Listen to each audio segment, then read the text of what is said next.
आज प्रतीक्षा संपली। राज ठाकरे उद्धव ठाकरे एकत्र येऊन युतीची घोषणा केली। अनेक वर्षांपासून मराठी माणसांचं स्वप्न होतं दोन्ही भावांनी एकत्र येऊन निवडणुकीला सामोरे जावे, पुन्हा एकदा महाराष्ट्र घडवावा। या पार्श्वभूमीवर आज ते स्वप्न मराठी माणसाचे पूर्ण झाले आणि दोन्ही भावांची युतीची घोषणा झाली। याच पार्श्वभूमीवर डोंबिवलीतील छत्रपती शिवाजी महाराजांच्या पुतळ्याजवळ मनसे आणि उद्धव बाळासाहेब ठाकरे पक्षाच्या कार्यकर्त्यांनी जल्लोष केला। छत्रपती शिवाजी महाराज चौक, मानपाडा रोड ते डोंबिवलीचे ग्रामदैवत श्री गणपती मंदिर दरम्यान रॅलीचे आयोजन करण्यात आले होते। या रॅलीत दोन्ही पक्षांचे कार्यकर्ते सहभागी झाले होते।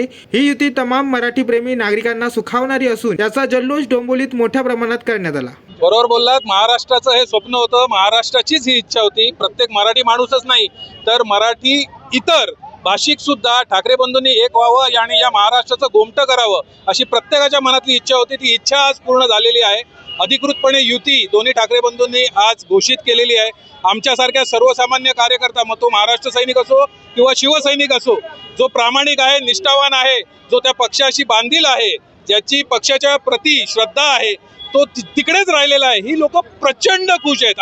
आम्ही सगळे भयंकर खुश झालेलो आहोत आणि येणाऱ्या महानगरपालिकेत फक्त कल्याण डोंबिवली महानगरपालिकाच नाही तर 29च्या 29 ज्या काही महानगरपालिकेच्या निवडणुका होणार आहेत, या सगळीकडे हिंदुत्वाचा भगवा, मराठी माणसाचा भगवा हा फडकवल्याशिवाय आम्ही महाराष्ट्र सैनिक शिवसैनिक शांत बसणार नाही।